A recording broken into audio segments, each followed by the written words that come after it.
Special মানুষের আবদার আমরা কখনোই ফেলতে পারি না। আমার লাইফের মোস্ট ইম্পর্ট্যান্ট স্পেশাল মানুষ আমার কাছে আবদার করেছে, সে আবদার ফেলে কি করে মা বলে কথা। এখন তো আপনারা সবাই বুঝতেই পেরে গিয়েছেন কম বেশি আমি কার কথা বলছি, কে আমার লাইফের মোস্ট ইম্পর্ট্যান্ট। সেই মানুষটা আর কেউ না, আমার ছোট্ট তোতা পাখি, আমার মেয়ে। হঠাৎ করে ঘুম ভেঙে সে আমাকে বলতেছিল যে মাম্মি আমি পোলাও রোস্ট খাবো।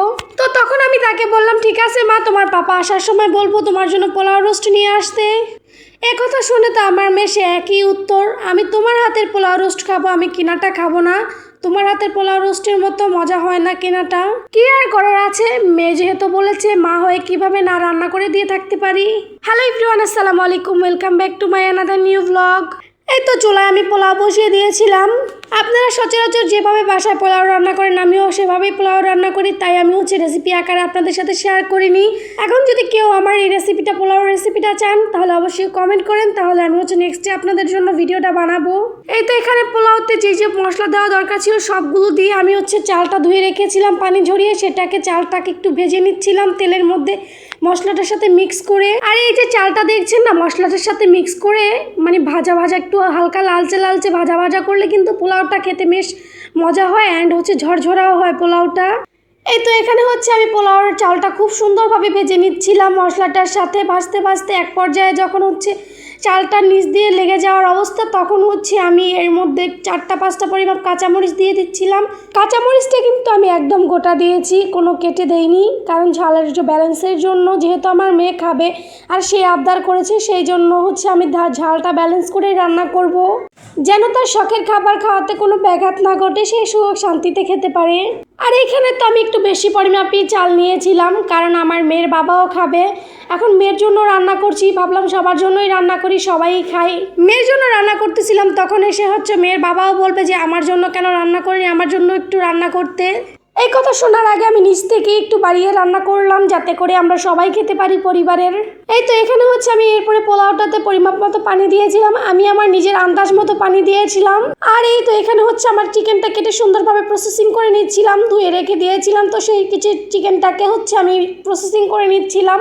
এইখানে তো আমি ফার্স্টে একটু লবণ, দেন একটু হলুদের গুঁড়া আর একটু লেবু দিয়ে দিচ্ছিলাম। এখন লেবুর যেই পরিমাপ দাম, মানে মনে হয় লেবুর খোসাটাও খেয়ে ফেলি, লেবুর খোসাটাও না ফালি। গতকালকে আমরা 60 টাকা হালি লেবু এনেছি, জাস্ট অবিশ্বাস্য হলেও এটাই সত্যি। আপনাদের ওইখানে কার কোথায় কত করে লেবু প্লিজ কমেন্টে জানিয়ে যাবেন। এই তো এখানে আমি মুরগির মাংসটা খুব সুন্দরভাবে ম্যারিনেশন করে রেখেছিলাম। এরপরে পোলাওতে একটা অথেন্টিক ফ্লেভারের জন্য আমি গুঁড়া দুধ দিয়ে দিচ্ছিলাম। এতে করে পোলাও থেকে একটা খুব সুন্দর একটা দুধের ফ্লেভার আসে, আর খেতে খুবই টেস্টি অ্যান্ড একটা রাজকীয় স্বাদ আসে।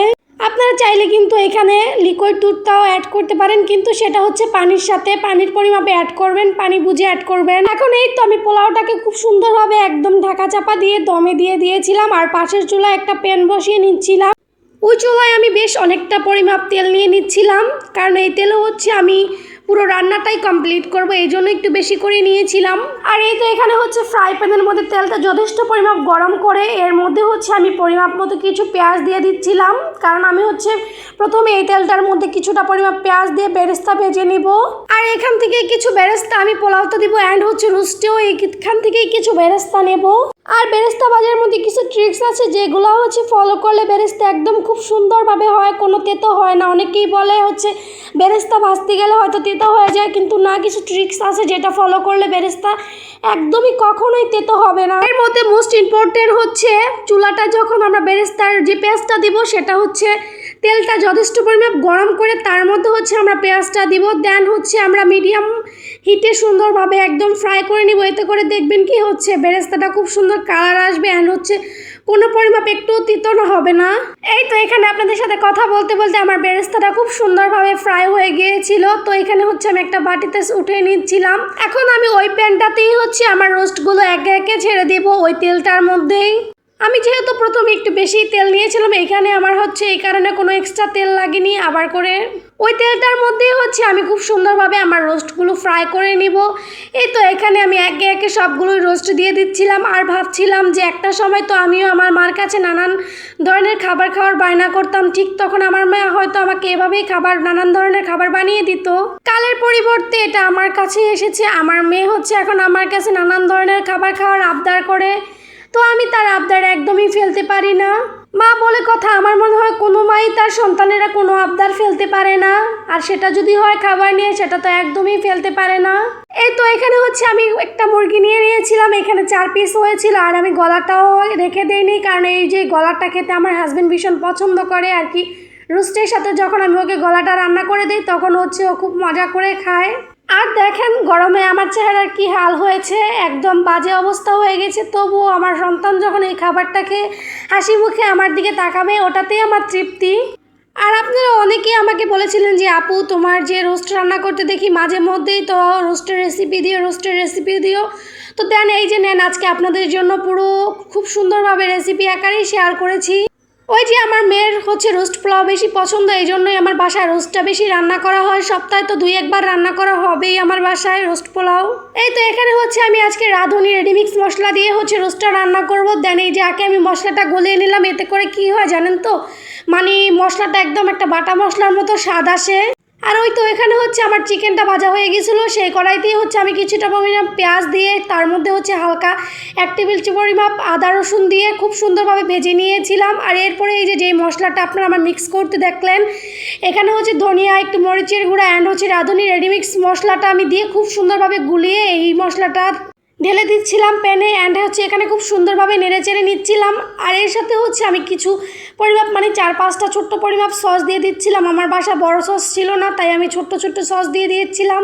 তো এইখানে হচ্ছে আমি খুব সুন্দরভাবে মশলাটা কষিয়ে নিচ্ছিলাম চিকেনগুলোর সাথে, চিকেনগুলোও তো আমি প্যানে দিয়ে দিচ্ছিলাম।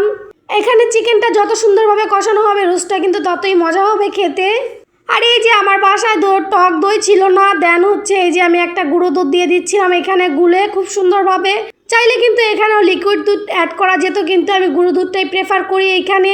গুঁড়ো দুধটাকে আর কি খুব সুন্দর একটা ফ্লেভার আসে, একটা শাহি ফ্লেভার আসে, এই জন্য আমি গুঁড়ো দুধটাই খুব সুন্দরভাবে অ্যাড করেছিলাম একটু পানি দিয়ে গলিয়ে।